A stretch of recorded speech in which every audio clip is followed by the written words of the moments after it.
نہیں سید، میں صدقہ لینے نہیں آیا، 100 روپیہ دیں، منت ہے میری۔ یہ کیسی منت ہے؟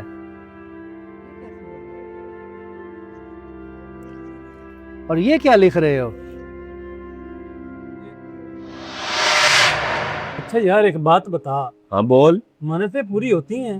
الحمدللہ الحمدللہ، میرا تو اس بات پہ پختہ عقیدہ ہے کہ منتیں پوری ہوتی ہیں۔ ایک بار میرا 500 روپیہ گم ہو گیا، تو پھر ایک بزرگ نے مجھے کہا کہ تم منت مانو کہ جہاں سے تمہیں 500 روپیہ ملے گا تم اس جگہ کی 5 بار زیارت کرو گے۔ تو پھر کیا ہوا؟ پھر کیا ہونا تھا، میری منت پوری ہوگی، مجھے 500 روپیہ مل گیا۔ پیسے کس جگہ سے ملے؟ واش روم سے ملا تھا۔ تو پھر زیارت کی تھی؟ ظاہر ہے میں نے عقیدے کے ساتھ منت مانی تھی تو میں نے ایک دن میں ہی 5 بار زیارت کر دی۔ پھر تو منتیں پوری ہوتی ہیں۔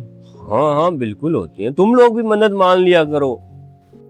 غریب تو میں بھی ہوں، میں بھی کوئی منت مان لیتا ہوں، ویسے بھی پوری تو ہو ہی جائے گی۔ یار اسے کیا ہوا ہے؟ اس کے چہرے کے تاثرات بتا رہے ہیں کہ اسے بھی کسی منت کا الہام ہوا ہے۔ تو پھر سید، میں نے ایک منت مانگی کہ میں 1,24,000 لوگوں سے 100 روپیہ لوں گا تو اللہ مجھے امیر بنا دیں گے۔